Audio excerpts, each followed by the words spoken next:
Hello ladies and gentlemen, welcome to my YouTube channel. Today I'm going to provide final exam tips on how transformation is most likely to be examined in June 2024. I was checking the trend from November 2020 to November 2023. In November 2020, candidates were required to draw from given information. In 2021, candidates were required to describe using diagrams already drawn. In 2022 to 2023, candidates were required to draw. So most probably in June 2024, you are going to have already drawn diagrams which you are supposed to interpret. So I'm going to provide final exam tips in two videos. So today I'm going to use this question that was in November 2015, Maths Paper 1. So it is reading, describe completely the single transformation which maps shape A onto B. So this is our shape A. It is a square with a triangle inside, and this is our shape B with a square and triangle inside. So we are supposed to describe the single transformation which maps shape A onto shape B. So can we see that A and B, they are congruent? Both the image and the object, they are congruent. When we are saying they are congruent, we mean that they have same sides and same angles. The angles and sides, they are all equal. So we talk about congruence. And the transformation that are classified under congruence, we have translation, reflection, and rotation. So that is where we are going to get our answer between translation, rotation, and reflection. So when it is translation, both the image and the object, they are going to be facing same direction. It is just going to be a slide. For example, B and C, these shapes, they are transformed by translation. So it is now disqualified on the transformation that maps shape A onto B. And then when it is reflection, the image and the object, they are going to face exact opposite direction. And we can see in this case, they are not facing exact opposite direction. So the one that is going to qualify as our rotation is going to be, as our transformation is going to be rotation. So you are going to get your first mark by stating that rotation is okayed. So whenever you want to recognize if it is rotation, you are going to observe that both the image, they are not facing the same direction. At the same time, they are not facing opposite direction, but they are congruent. In that case, it is going to be rotation. So when describing rotation, it is very important to mention about the angle of rotation, direction of rotation, and also center of rotation. So first I'm going to mention about the direction of rotation and also the angle of rotation. So the easiest method is of using a trace paper.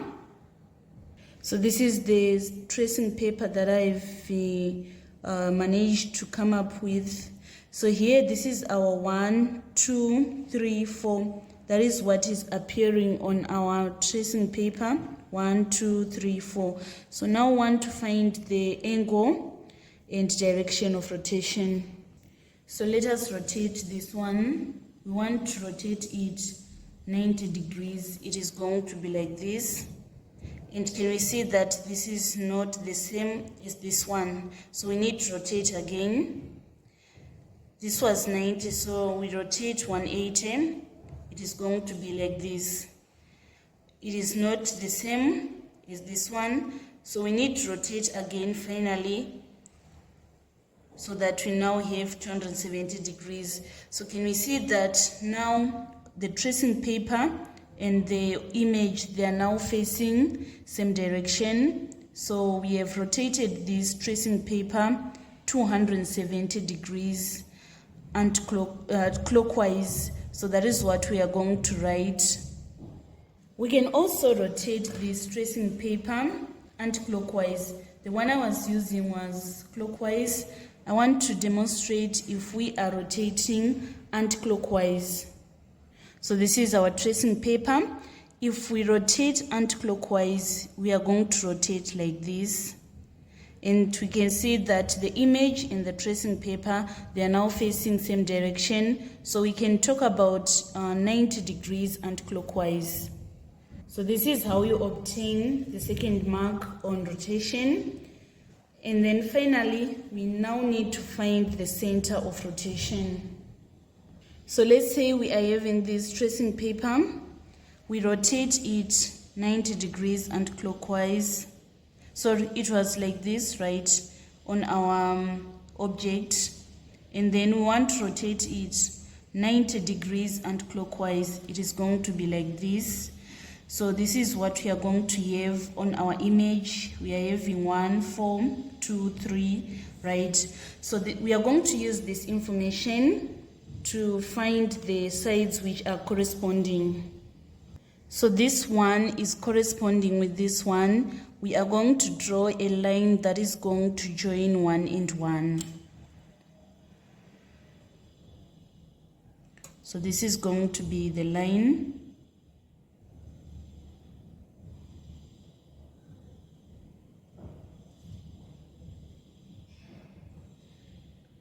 Then after that, we need to draw a perpendicular bisector of this line. So make sure that you open your compass more than half of this line. So we are going to have this.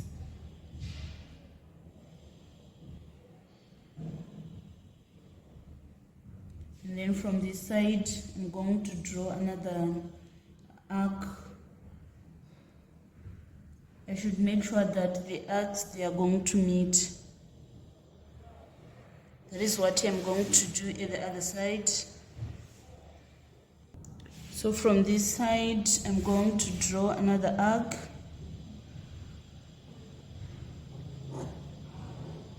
Then after that, I'm going to join the intersection of these two arcs.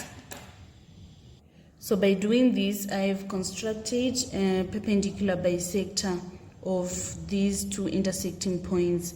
Again, I need to look for other points which are corresponding. So this point is intersecting with this point. I want to draw a perpendicular bisector of the line that joins A and B. So from these three, I'm going to draw an arc and also another arc here. And then from this point 3, I'm going to draw another arc and also another arc here. And I want to draw another arc from 3, so I'm going to draw an arc like this. Then after that, I'm going to draw the intersection of the two arcs. So the perpendicular bisectors, they are meeting at this point, which is 2 minus 2. That is how we are going to have our center of rotation. Our center of rotation is going to be 2 minus 2. So by doing this, you obtain all the 3 marks on part A. So let me summarize again how to describe rotation. When we are describing rotation, we are going to get the first mark by stating that rotation is occurred, and then we need to use the tracing paper to find the angle and direction of rotation. And then lastly, in order to find the center of rotation, we need to join corresponding points. We draw perpendicular bisectors of the corresponding points, and then after that, we need to see where the perpendicular bisectors are intersecting. That is going to be the center of rotation. So in this case, the center of rotation is 2 minus 2. Let us now move on to part B. It is reading shape B is mapped onto shape C by a transformation P. We are supposed to describe fully the transformation P. So we want to describe transformation where we are having B being mapped onto C. So here the transformation is going to be translation, because both the image and the object, they are congruent, and also they are facing same direction. So we are going to describe it as translation. You get your first mark by stating that translation is okay. When describing translation, you're supposed to also state about translation vector. So to find translation vector, we are going to say image minus object. So the image is the transformed shape, and then the original is the object. So we need to take the corresponding points. For example, here, we need to take corresponding points. So we are going to take this in this point. Our image, it is minus 3 in the x-axis, and then in the y-axis it is positive 2, and we say minus, and then for our object this point is minus 2, so we write minus 2 here, and then it is minus 2 in the x-axis and also minus 2 in the y-axis. Minus 3 minus minus 2, we are going to get minus 1. 2 minus minus 2, we are going to get positive 4. So it implies that translation vector is minus 1, 4. So that is how you describe translation. When describing translation, you get a first mark by stating that translation is okay. And then after that, you need to give translation vector, which is image minus object. You take two corresponding points from the image and you subtract from the object to get your translation vector.